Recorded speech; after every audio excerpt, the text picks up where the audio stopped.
बहुत समय पहले की बात है, जब धरती पर देवताओं और असुरों का साम्राज्य था। त्रिलोक में एक समय ऐसा भी आया जब सभी देवताओं ने एक महान यज्ञ का आयोजन किया। यज्ञ का उद्देश्य था सभी नदियों के सामर्थ्य को मिलाकर एक ऐसी अद्भुत नदी का निर्माण करना जिससे संसार में अमृत जैसा जल बह सके। इसी सोच के साथ ब्रह्मा ने गंगा, यमुना और सरस्वती नदियों को इस यज्ञ में आमंत्रित किया। गंगा का जन्म हुआ था विष्णु के चरणों से, इसलिए उन्हें पवित्र और जीवनदायिनी माना गया। गंगा अपने स्वभाव में बहुत शांत और सौम्य थीं। दूसरी ओर यमुना सूर्यदेव की बेटी थीं और उनकी धाराएं शीतल थीं, परंतु उनका स्वभाव अपनी स्वतंत्रता के प्रति थोड़ा आक्रामक भी था। सरस्वती, जो ज्ञान और विद्या की देवी मानी जाती थीं, वे वेदों और शास्त्रों की सरिता थीं। उनका जल गूढ़ ज्ञान से भरा हुआ था, जिससे प्राचीन ऋषि मुनि प्रेरणा पाते थे। जब तीनों नदियां एक साथ मिली तो स्वभाव में बहुत भिन्नता के बावजूद भी एक साथ चलने का संकल्प लिया।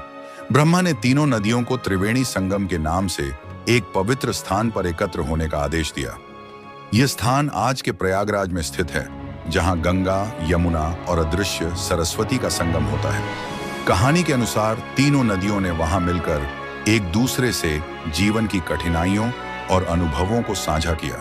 गंगा ने कहा, मैं अपने बहाव में लोगों के पापों को धोती हूं और उन्हें मोक्ष देती हूं। यह मेरा जीवन का कर्तव्य है। यमुना ने मुस्कुराते हुए उत्तर दिया, मैं लोगों को प्रेम और भक्ति सिखाती हूं। मेरे किनारे पर अनेक भक्तजन श्री कृष्ण के प्रेम में डूबे रहते हैं। सरस्वती ने गंभीर स्वर में कहा, और मैं ज्ञान और विद्या का प्रतीक हूं। मेरा काम है सभी को ज्ञान का प्रकाश देना, जिससे संसार में अज्ञानता का अंधकार न रहे। इनके मिलन के कारण इस त्रिवेणी संगम का स्थान अत्यंत पवित्र माना गया। ऐसा कहा जाता है कि जो व्यक्ति त्रिवेणी संगम में स्नान करता है, उसे जीवन में पवित्रता, प्रेम और ज्ञान की प्राप्ति होती है। इस प्रकार गंगा, यमुना और सरस्वती तीनों नदियां संगम के रूप में मिलने का संकल्प लेती हैं और एक होकर बहती हैं। लेकिन सरस्वती, जो अदृश्य रूप में है, आज भी वहां मौजूद हैं, परंतु उन्हें देख पाना असंभव है।